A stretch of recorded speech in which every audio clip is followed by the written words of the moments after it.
Hollywood is the world's greatest factory of lies. We pay to be fooled. We applaud the best fake screams, and we award gold statues for the most convincing deaths. But in the late 90s, the industry's obsession with realism took a turn that the LAPD still refuses to fully declassify. In 1998, someone decided that the magic of the movies was a crutch. They decided that the only way to capture a true performance was to ensure the actor didn't know they were performing. This is the case of the Final Cut Killer, a story where the credits didn't roll until the heartbeat stopped. August 14th, 2003. A standard police auction for abandoned storage units in North Hollywood. Unit 402 was bought for $300 by a film student looking for vintage equipment. Inside, he didn't find the cameras or lighting kits he'd hoped for. He found a wall of cardboard boxes, reinforced with heavy industrial tape.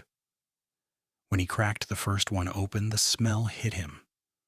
The sharp, vinegary scent of decaying acetate. Inside were dozens of canisters, hundreds of 16mm film reels, meticulously labeled with nothing but dates and single names. Sarah, Marcus, the girl in the red dress.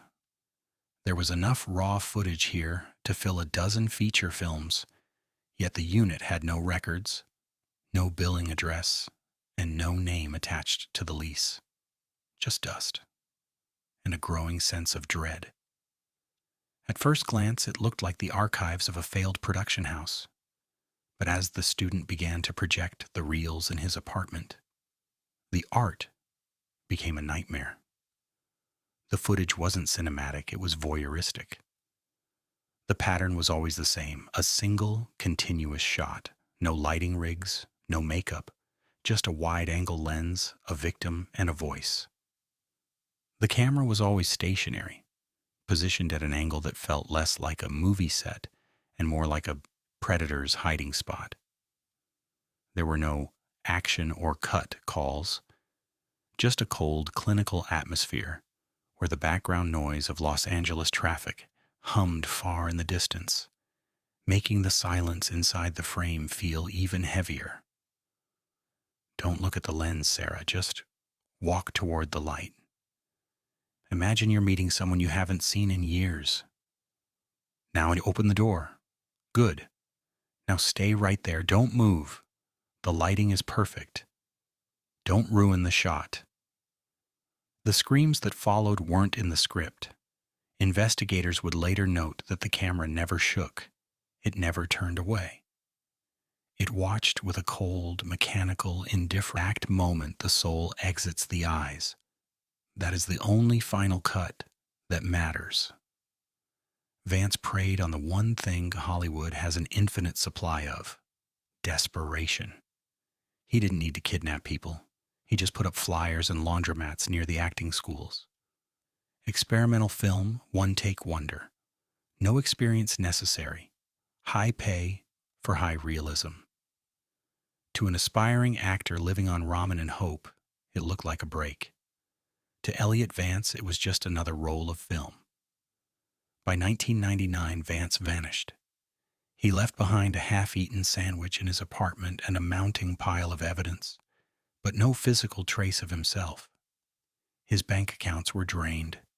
His car was found abandoned at LAX with the keys in the ignition, but his name never appeared on a single flight manifest. It was as if he had edited himself out of existence, leaving the world to deal with the raw footage he left behind. The LAPD spent years trying to map the victims to the reels. They identified 12 people. Some were extras in big-budget films. Others were just faces in the background of commercials. They had all walked into Vance's studio, usually an abandoned warehouse or a rented basement, and never walked out. The investigation became a jigsaw puzzle of tragedies. Detectives had to watch hours of auditions, young men and women practicing monologues for a camera they thought was their ticket to stardom, unaware that the man behind the lens had already decided how their story would end. But there was a problem. The storage unit had shelving for 50 reels. The police only found 38. 12 canisters were missing. 12 performances were unaccounted for. Given Vance's meticulous nature, investigators realized that the most important work, the footage he was most proud of, might still be out there, held in a private collection or hidden in a location they hadn't yet uncovered. The most chilling discovery wasn't what was on the film, but what wasn't. The final reel in the box was labeled Reel 40, the producer. In this footage, for the first time, we see Elliot Vance. He isn't behind the camera. He's in front of it. He's tied to a chair in the middle of a soundstage, bathed in the harsh, unflattering glow of a single overhead spotlight. Vance was a man in his late 30s, dark, shaggy hair, and his skin was a sickly parchment color. In the video, you could see silver duct tape wrapped around an old, tattered, charcoal-colored canvas field jacket. The man who spent years orchestrating the terror of others is now the one trembling. His eyes are wide, darting toward the shadows, just beyond the lens, looking for a mercy he never once afforded his own actors. He looks terrified. The very thing he claimed to love, the raw truth he spent a lifetime chasing, has finally turned its jagged edge toward him. He isn't a director anymore. He's just another prop in someone else's masterpiece. A second voice, deeper, calmer, and terrifyingly professional, speaks from behind the camera. This voice doesn't sound like a maniac. It sounds like an executive giving a mid-year review. It has the cadence of someone used to sitting in high-level boardrooms, giving notes on $1 million screenplay. Someone who views human life as nothing more than content to be refined, trimmed, and distributed. There is no anger in the tone, only a cold, intellectual disappointment, as if Vance had simply turned in a sloppy first draft. You did good work, Elliot. Truly, you had the raw materials, the hunger, but you never understood the industry. You were so obsessed with the moment that you forgot about the arc. Your pacing was off, Elliot. It was all climax, no build.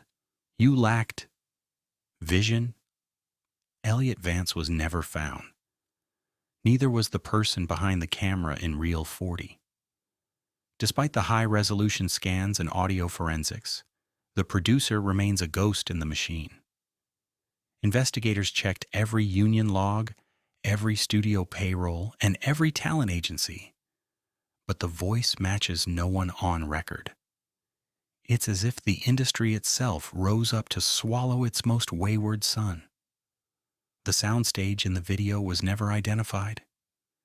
It was stripped so clean of identifying marks that it could have been any one of 1,000 empty rooms in the valley.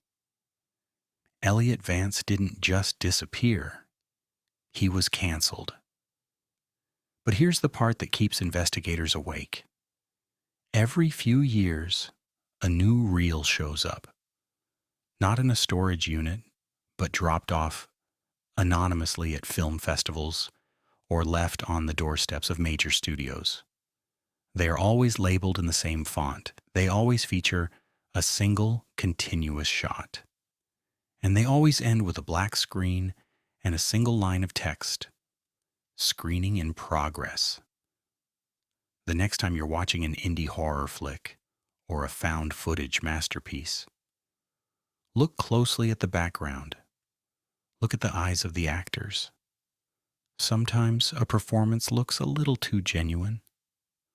Sometimes the fear in their eyes doesn't quite match the tone of the scene. There are rumors in the industry of ghost reels, clips sold on the dark web that are edited into mainstream movies for just a few frames, subliminal glimpses of the truth hidden in high-budget fiction. It's the ultimate Easter egg for those with a twisted enough curiosity, the possibility that the extra screaming in the background of a blockbuster wasn't acting at all. Because in a town built on make-believe, some people are still dying for a part. They come to Hollywood with dreams of being immortalized on screen, and in the most twisted way possible, the Final Cut killer granted that wish. They are immortal now, frozen in 16 millimeter, captured in their final, most honest moment, playing to an audience of one. They wanted the world to know their names.